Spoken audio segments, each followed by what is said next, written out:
Qual a sua real dificuldade quanto à aplicação dessa situação?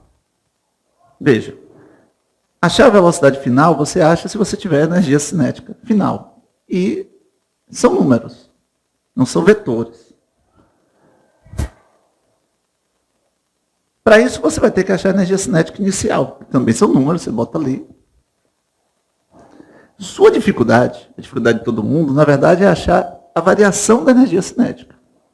Ou seja, achar os trabalhos de todas as forças. E aí, a gente viu, né, que se a força for variada na direção do movimento, em um caminho retilíneo, área do gráfico, beleza. Ou positivo ou negativo, se for a favor ou contra. Se a força for constante, em um caminho retilíneo, a favor ou contra, beleza.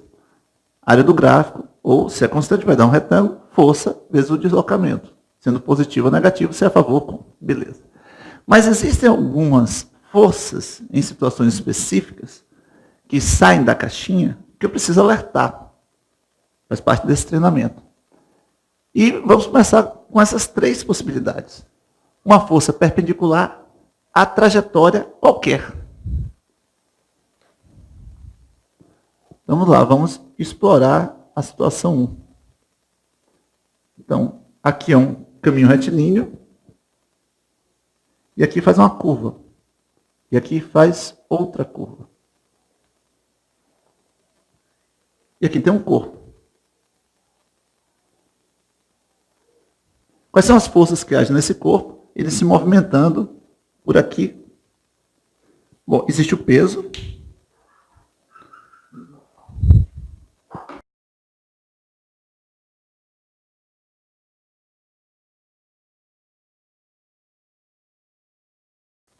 Existe a normal.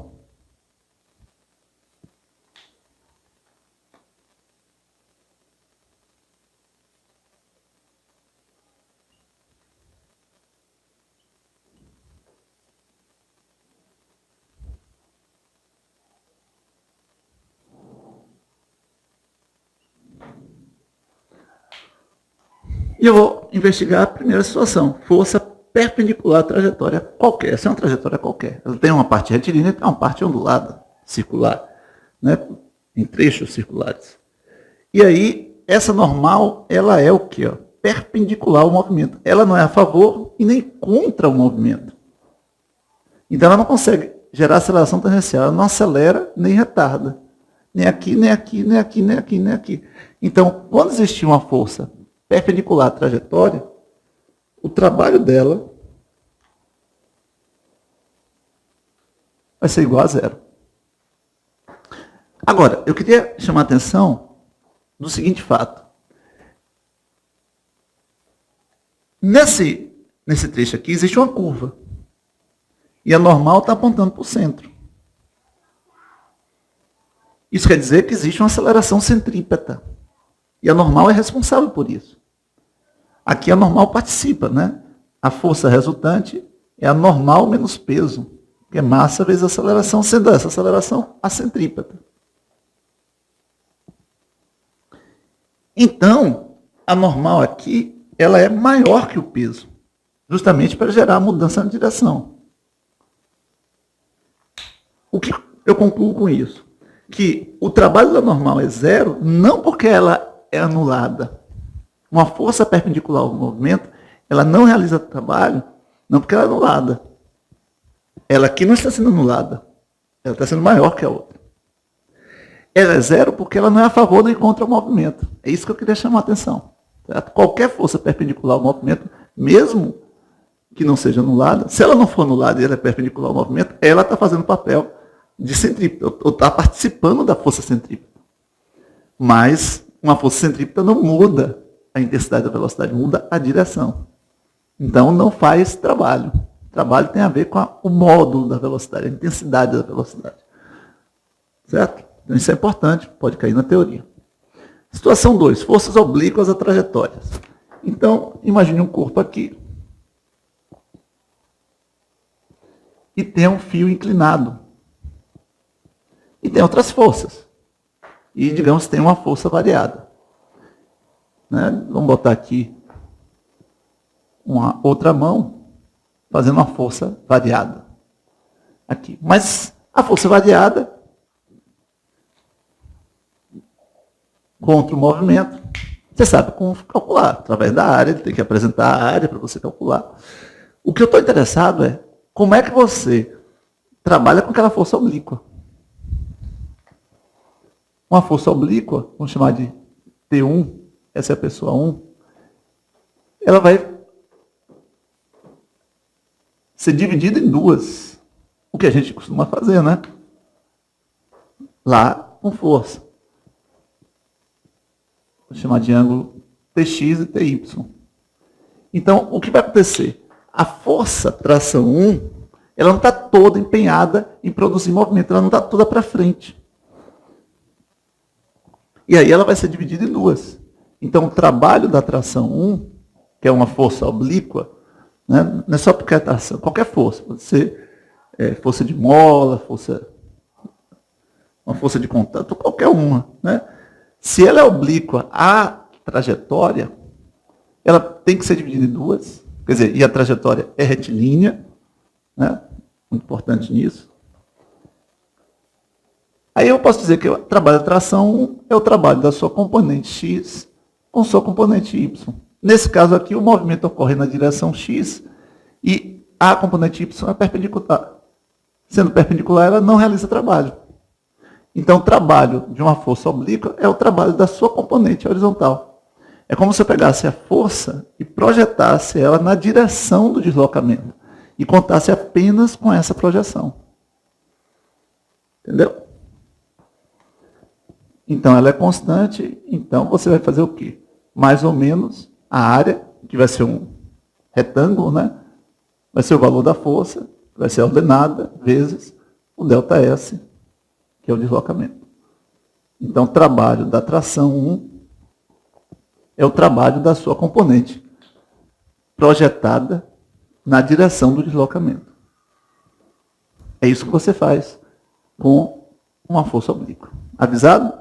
Certo. Então, imagine uma situação que tem 3, 4 forças. Se uma for perpendicular, trabalha zero.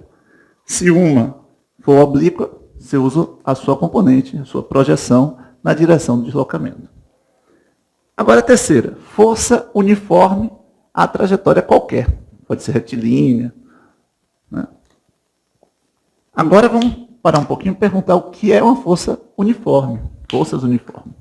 Força uniforme não é só uma força constante em módulo, é uma força que tem a mesma forma, então tem sempre o mesmo tamanho e aponta para a mesma direção. Um exemplo, a força peso. A força peso, aqui, ela é vertical. E aí o cara, veja, sendo um caminho maluco, a força peso aqui tem uma projeção, aqui ela não faz trabalho nesse momento, porque ela está perpendicular. Aqui tem outra componente, tem outra projeção, porque a inclinação daqui não é igual à inclinação daqui, necessariamente. Ou seja, aqui a força peso está colaborando com projeções na trajetória bem variadas. Então, aqui a força peso está sendo uma força variada na direção do movimento. Como é que eu trabalho? Não daria para trabalhar no ensino médio. Mas ela é uma força uniforme. Ela mantém sempre a direção vertical e a mesma intensidade. Não importa a trajetória que vai ocorrer. O que a gente vai fazer? Algo semelhante ao que a gente fez aqui. Aqui a gente pegou a força e projetou no deslocamento e é essa projeção que realizou o trabalho. Aqui a gente vai fazer o inverso. Como assim? Esse cara saiu daqui para aqui. Como a força peso é uma força vertical, ela é toda empenhada na direção vertical. Então, o que é que eu posso falar? Quando uma força é uniforme, não importa a trajetória, você pode trabalhar, ou achar o seu trabalho, no caso aqui do peso, pegando, ou mais ou menos, o peso, vezes o deslocamento na direção do peso. Então, você projeta o deslocamento na direção do peso, em vez de projetar o peso no deslocamento. Vai dar no mesmo. Então, aqui no caso, vai ser o ΔY.